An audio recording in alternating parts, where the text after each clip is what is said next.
Mtazamaji wa Faruku Online TV, hawa ni watumishi wapya takriban 321 kutokea hapa Manispaa Mtwara Mikindani, ambapo leo basi wamepatiwa mafunzo maalum. Mafunzo haya pia yatawawezesha kwenda kuwa na maadili mema pindi watakapokuwa wanatekeleza majukumu yao ya kuhudumia wananchi kwenye vituo vyao vya kazi.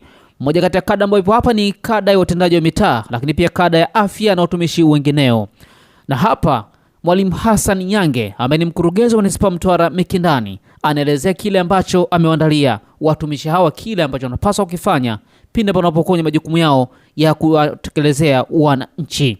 Serikali kupitia waraka namba 5 wa mwaka 2011 ilielekeza watumishi wanaoajiriwa kwa mara ya kwanza wanatakiwa kupatiwa mafunzo ya awali katika kipindi cha miezi mitatu toka waajiriwe.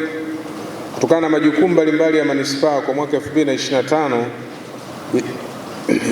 ilipelekea watumishi walioajiriwa kuanzia Januari 2025 kutopata mafunzo kwa wakati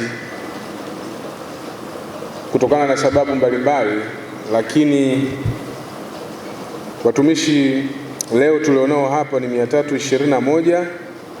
Tumewajumlisha na wenzao ambao wameajiriwa hivi punde,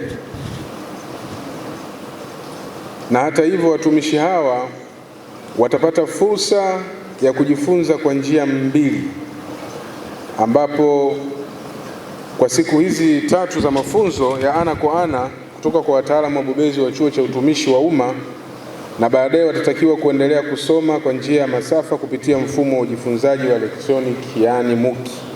Ndugu mgeni rasmi, watumishi hao 321 ni watumishi walioajiriwa kama nilivyosema kuanzia Januari 25 mwaka jana hadi Februari 2026, sawa na 21% ya watumishi wote wa halmashauri ya Manispaa Mtwara Mikindani, kwa mchanganuo ufuatao ambao afisa utumishi alisha usema. Sisi ni watumishi wa umma tayari, kwa lazima kuna miko na kanuni ambazo zinatuongoza sisi kama watumishi wa umma. Hii miko ukiweza kuizingatia, utogombana na mwajiri wako, utogombana na mwenzio. Katika utumishi wa umma tuna miko karibia 7 au 8, ambapo la kwanza nasema kutoa huduma bora.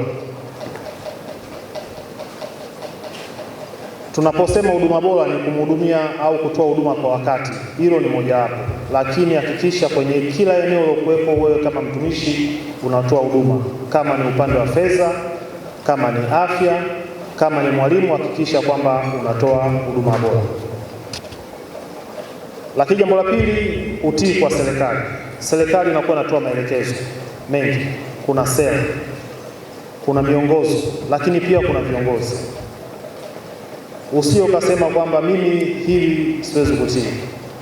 Ndio maana kama alivyosema mkurugenzi wetu wa chuo cha utumishi, natambua uwepo wako, alisema hapa tutakuwa tunaongea mambo ya kanuni, sheria na taratibu. Kuwa mtii sio kwamba kuiamkia serikali. Maana mwingine anasema mimi natii hapa. Lazima uzingatie maelekezo unayopewa na viongozi wako na maelekezo ya serikali katika kutimiza majukumu yako.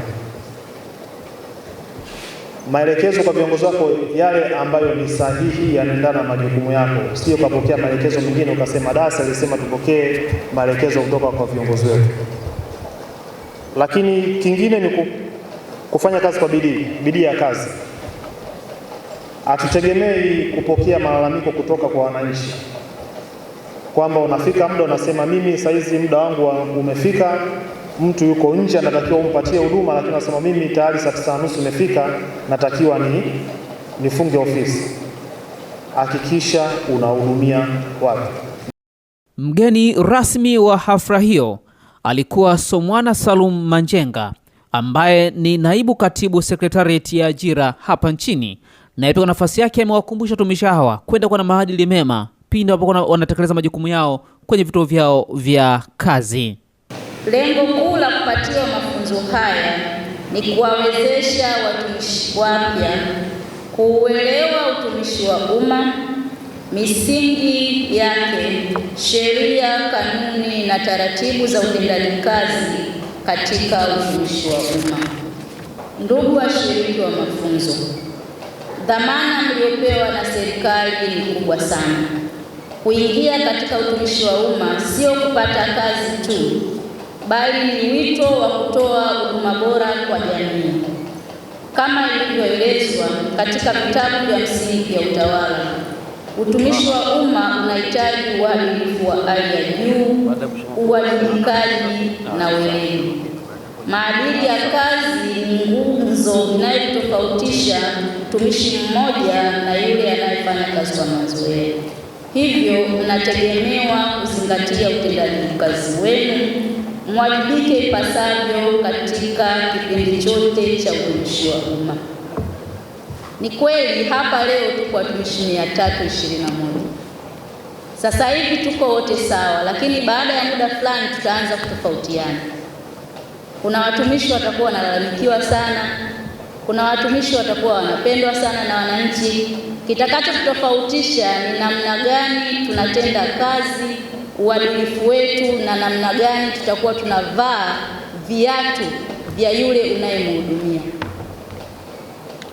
Kwa hiyo tujitahidi sana kufuata misingi ya uadilifu na utendaji kazi katika utumishi wa umma. Ndugu washiriki wa mafunzo, leo tupo hapa kwa ajili ya mafunzo ya watumishi walioajiriwa katika utumishi wa umma ngazi ya halmashauri, ikiwa ni maandalizi ya kuwawezesha kutekeleza kazi na majukumu yenu ipasavyo. Mafunzo haya yanajumuisha washiriki 321 kutoka idara na kada mbalimbali za halmashauri ya manispaa ya Mtwara Mikindani ambao wameajiriwa kuanzia Januari hadi Februari 2026. Naam, tumekushafika tamati juu ya taarifa hii juu ya swala zima la watumishi wapya takriban 321 wa hapa manispaa Mtwara Mikindani kupatiwa mafunzo juu ya utumishi bora na uliotukuka kabisa. Kutokea hapa mimi sana la ziada, naitwa Farouk Ngonyani na hii ni Farouk Online TV. Bye bye.